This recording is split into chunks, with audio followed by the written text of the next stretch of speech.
याद होगा शायद ये कार्यकर्ता उस ज़माने का, और ये हमेशा पापा जी ने दौरा। ये मुझे याद है, पापा अपने आप चलाते।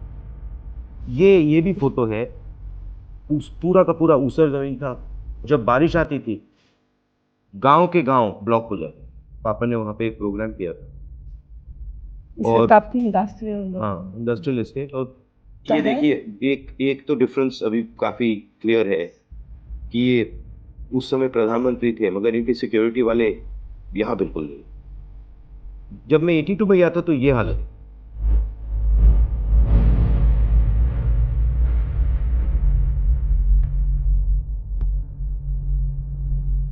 पहली बार आप रायबरेली कब गए?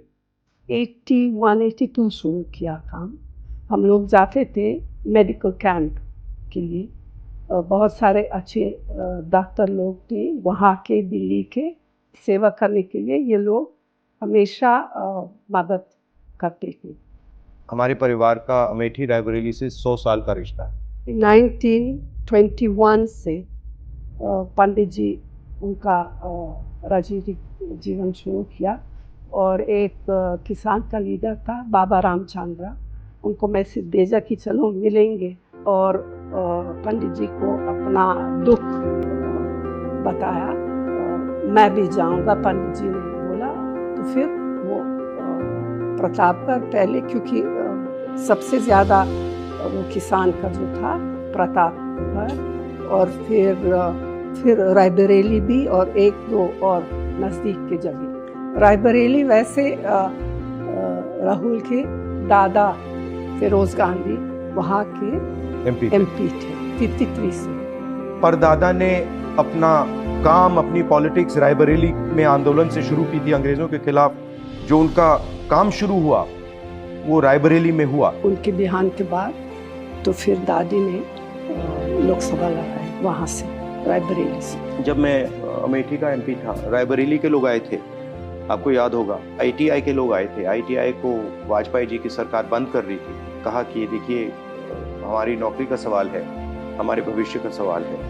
तो मैंने काफी उसमें हम लोग बहुत कोशिश की और उसको बचाया, क्योंकि हम चाहते थे कि वो जो टेक्नोलॉजिकल स्पिरिट है और जो टेलीकॉम्स का जो कनेक्शन था वो रायबरेली से ना टूटे। गांव में जाती थी लोगों से मिलने, पता करना, अगर कुछ किसी का देहांत, किसी की शादी, या तो फिर एक बार बाढ़ था, एक और बार सूखा था, तो हमेशा ही मैं वहाँ एकदम जाती थी। एकदम एक्सेप्ट किया मुझे। जो रिश्ता था वो जैसे बेटी बहू की रिश्ता था उन लोगों के साथ। 82 में पापा ने वहाँ बहुत विकास का काम किया, बहुत सड़कें बनी, ट्रांसफॉर्म हो गया वो अमेठी, बिल्कुल ट्रांसफॉर्म हो गया। रायबरेली में दादी ने विकास का बहुत काम किया था, तो रायबरेली अमेठी से थोड़ा आगे निकल गई थी। जब पापा अमेठी गए और फिर पापा ने वहाँ बहुत ज्यादा काम किया, फिर ये लगा कि अमेठी थोड़ा विकास में रायबरेली से आगे निकल गई। फिर जब हमारी सरकार थी तो इन्होंने भी वहाँ काफी काम किया, और मैंने भी अमेठी में काफी प्रोजेक्ट्स किए। एक सड़क की कनेक्टिविटी, तो मेरी कोशिश थी कि ज़्यादा से ज़्यादा सड़कें, नेशनल हाईवेज, सीआरएफ सड़कें हम अमेठी में लाएं और अमेठी को बाकी देश से जोड़ें। दूसरा था सेल्फ हेल्प ग्रुप का काम, जिसमें हमने लाखों महिलाओं की मदद की, बैंक अकाउंट से उनको जोड़ा, उनकी ज़िंदगी बदली। तीसरा, जो इंस्टीट्यूशंस हैं, पेट्रोलियम इंस्टीट्यूट और सीआरपीएफ ट्रेनिंग कैंप, और शायद जो सबसे बड़ा काम था जिसको बीजेपी के लोगों ने रोक दिया और जो अमेठी और रायबरेली को ट्रांसफॉर्म कर देता, वो था फूड पार्क, जिसमें हम 40 अलग अलग कारखाने ला रहे थे जो हॉर्टिकल्चर और एग्रीकल्चर से रिलेटेड थे। और मेरी सोच थी कि वो फूड पार्क अमेठी और रायबरेली का चेहरा ही बदल देगा, और उसको बीजेपी के लोगों ने रोक दिया।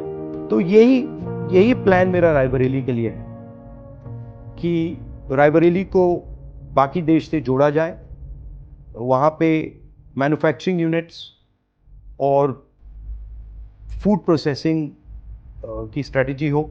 जो मैं रायबरेली की बात करूँ, अमेठी की बात करूँ, तो जनता के दिल में जो है उसको अच्छी तरह सुनना और उस पर एक्शन करना। रायबरेली के लिए जो काम माँ कर रही थी और जो दादी ने किया उसको मैं आगे ले जाऊँ, वो रिश्ता ही अलग है। एक प्रकार से पारिवारिक रिश्ता, दोस्ती का रिश्ता, अफेक्शन का रिश्ता है। तो जैसे मेरा माँ के साथ रिश्ता है, बहन के साथ रिश्ता है, वैसे ही वहाँ के लोगों के साथ हमारा रिश्ता है, वही फीलिंग है। खाना भी बहुत अच्छा लगता है मुझे।